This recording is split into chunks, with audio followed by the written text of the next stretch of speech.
Olympian ਮੁੱਕੇਬਾਜ਼ ਅਤੇ ਏਸ਼ੀਆਈ ਖੇਡਾਂ ਦੇ ਵਿੱਚ ਸੋਨ ਤਗਮਾ ਜਿੱਤਣ ਵਾਲੇ ਕੌਰ ਸਿੰਘ ਦਾ ਦੇਹਾਂਤ ਹੋ ਗਿਆ ਹੈ।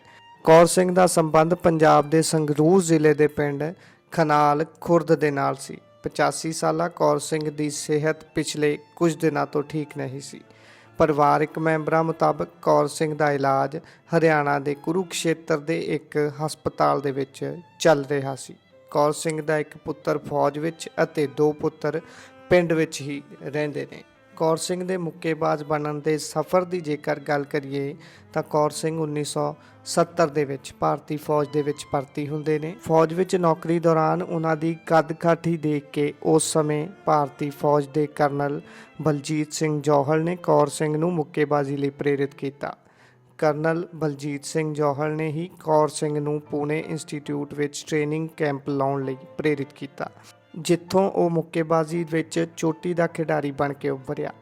ਕੁਝ ਸਮਾਂ ਪਹਿਲਾਂ ਦਿੱਤੇ ਇੱਕ ਇੰਟਰਵਿਊ ਦੇ ਵਿੱਚ ਕੌਰ ਸਿੰਘ ਨੇ ਦੱਸਿਆ ਸੀ ਕਿ ਉਹਨਾਂ ਨੂੰ ਟ੍ਰੇਨਿੰਗ ਤੋਂ ਪਹਿਲਾਂ ਤੱਕ ਮੁੱਕੇਬਾਜ਼ੀ ਬਾਰੇ ਕੋਈ ਸਮਝ ਨਹੀਂ ਸੀ, ਪਰ ਕਰਨਲ BS ਜੌਹਲ ਨੇ ਉਹਨਾਂ ਉੱਤੇ ਮਿਹਨਤ ਕੀਤੀ ਅਤੇ ਉਹ ਕਾਮਯਾਬ ਬਣੇ। ਪਹਿਲੀ ਵਾਰ ਕੌਰ ਸਿੰਘ ਨੇ ਸਿਕੰਦਰਾਬਾਦ ਵਿੱਚ ਨੈਸ਼ਨਲ ਖੇਡਾਂ ਦੇ ਮੁੱਕੇਬਾਜ਼ੀ ਵਰਗ ਵਿੱਚ ਸੋਨ ਤਮਗਾ ਜਿੱਤਿਆ ਸੀ। ਉਸ ਤੋਂ ਬਾਅਦ ਕੌਰ ਸਿੰਘ ਦੀ ਖੇਡ ਵਿੱਚ ਨਿਖਾਰ ਆਉਂਦਾ ਗਿਆ ਅਤੇ ਉਹਨਾਂ ਦੀ ਚੋਣ ਇੰਡੀਆ ਕੱਪ ਲਈ ਹੋ ਗਈ। ਇਸ ਦੇ ਨਾਲ ਹੀ ਉਹਨਾਂ ਕਾਮਨਵੈਲਥ ਖੇਡਾਂ ਵਿੱਚ ਵੀ ਸੋਨ ਤਮਗਾ ਜਿੱਤਿਆ। 1970 ਵਿੱਚ ਫੌਜ ਵਿੱਚ ਭਰਤੀ ਹੋਣ ਤੋਂ ਬਾਅਦ ਕੌਰ ਸਿੰਘ ਨੂੰ ਬਾਕਸਿੰਗ ਬਾਰੇ ਮੁੱਢਲੀ ਜਾਣਕਾਰੀ ਵੀ ਨਹੀਂ ਸੀ, ਪਰ ਪੁਣੇ ਦੀ ਟ੍ਰੇਨਿੰਗ ਦੇ ਨਾਲ ਹੀ ਉਹ ਛੇਤੀ ਹੀ ਖੇਡ ਮੈਦਾਨ ਦੇ ਵਿੱਚ ਵੱਡੇ ਖਿਡਾਰੀ ਵਜੋਂ ਉੱਭਰੇ। 1979 ਦੇ ਵਿੱਚ ਉਹਨਾਂ ਪਹਿਲੀ ਵਾਰ ਨੈਸ਼ਨਲ ਖੇਡਾਂ ਵਿੱਚ ਸੋਨ ਤਮਗਾ ਜਿੱਤਿਆ। 1982 ਵਿੱਚ ਦਿੱਲੀ ਵਿੱਚ ਹੋਈਆਂ ਏਸ਼ੀਆਈ ਖੇਡਾਂ ਵਿੱਚ ਉਹਨਾਂ ਨੂੰ ਹੈਵੀਵੇਟ ਕੈਟਾਗਰੀ ਵਿੱਚ ਭਾਰਤ ਦੀ ਨੁਮਾਇੰਦਗੀ ਕਰਨ ਦਾ ਮੌਕਾ ਮਿਲਿਆ। ਉੱਥੇ ਉਹਨਾਂ ਸੋਨ ਤਮਗਾ ਜਿੱਤ ਮੁਲਕ ਦੀ ਝੋਲੀ ਵਿੱਚ ਪਾਇਆ। ਇਸ ਸਾਲ ਉਹਨਾਂ ਨੂੰ ਮੁਲਕ ਦੇ ਖਿਡਾਰੀਆਂ ਨੂੰ ਦਿੱਤਾ ਜਾਣ ਵਾਲਾ ਸਭ ਤੋਂ ਵਕਾਰੀ ਪੁਰਸਕਾਰ ਅਰਜਨ ਅਵਾਰਡ ਨਾਲ ਸਨਮਾਨਿਤ ਕੀਤਾ ਗਿਆ। ਕੌਰ ਸਿੰਘ ਨੇ ਦੁਨੀਆ ਦੇ ਮੰਨੇ ਪ੍ਰਮੰਨੇ ਮੁੱਕੇਬਾਜ਼ ਮੁਹੰਮਦ ਅਲੀ ਨਾਲ ਵੀ ਅਭਿਆਸ ਮੈਚ ਖੇਡਿਆ ਸੀ।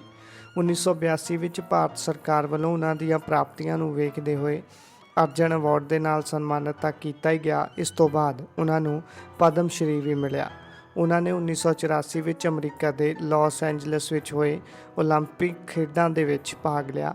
ਉਹਨਾਂ ਓਲੰਪਿਕ ਦੇ 2 ਬੌਟ ਜਿੱਤੇ, ਪਰ ਤੀਜੇ ਦੇ ਵਿੱਚ ਉਹ ਹਾਰ ਗਏ, ਜਿੱਥੇ ਇੱਕ ਘਟਨਾ ਨੇ ਉਹਨਾਂ ਦਾ ਮਨ ਖੱਟਾ ਕਰ ਦਿੱਤਾ ਅਤੇ ਉਹ ਮੁੱਕੇਬਾਜ਼ੀ ਹੀ ਛੱਡ ਗਏ। ਫੌਜ ਵਿੱਚੋਂ ਸੇਵਾ ਮੁਕਤ ਹੋਣ ਤੋਂ ਬਾਅਦ ਕੌਰ ਸਿੰਘ ਪਿੰਡ ਦੇ ਜੱਦੀ ਘਰ ਵਿੱਚ ਹੀ ਰਹਿਣ ਲੱਗੇ। ਸੇਵਾ ਮੁਕਤੀ ਤੋਂ ਬਾਅਦ ਕੌਰ ਸਿੰਘ ਚਰਚਾ ਦੇ ਵਿੱਚ ਰਹੇ, ਪਰ ਆਪਣੀ ਖੇਡ ਕਰਕੇ ਨਹੀਂ, ਬਲਕਿ ਆਪਣੀਆਂ ਆਰਥਿਕ ਤੰਗੀਆਂ ਦੇ ਕਾਰਨ। ਕੌਰ ਸਿੰਘ ਦਾ ਗਿਲਾ ਸੀ ਕਿ ਸਮੇਂ ਦੀਆਂ ਸਰਕਾਰਾਂ ਨੇ ਉਹਨਾਂ ਦੀ ਸਾਰ ਨਹੀਂ ਲਈ ਅਤੇ ਸਥਿਤੀ ਇੱਥੋਂ ਤੱਕ ਆ ਗਈ ਸੀ ਕਿ ਇੱਕ ਵਾਰ ਹਸਪਤਾਲ ਦਾ ਬਿੱਲ ਤਾਰਨ ਲਈ ਵੀ ਉਹਨਾਂ ਕੋਲ ਪੈਸੇ ਨਹੀਂ ਸਨ। ਕੌਰ ਸਿੰਘ ਦੇ ਸੰਘਰਸ਼ 'ਤੇ ਇੱਕ ਫਿਲਮ ਵੀ ਬਣ ਚੁੱਕੀ ਹੈ। ਕੁਝ ਦਿਨ ਪਹਿਲਾਂ ਪੰਜਾਬ ਸਰਕਾਰ ਨੇ ਸੂਬੇ ਦੇ 4 ਖਿਡਾਰੀਆਂ ਦੀ ਜੀਵਨੀ ਸਕੂਲੀ ਸਿਲੇਬਸ ਵਿੱਚ ਸ਼ਾਮਲ ਕੀਤੀ ਹੈ, ਜਿਨ੍ਹਾਂ ਵਿੱਚੋਂ ਇੱਕ ਕੌਰ ਸਿੰਘ ਵੀ ਨੇ।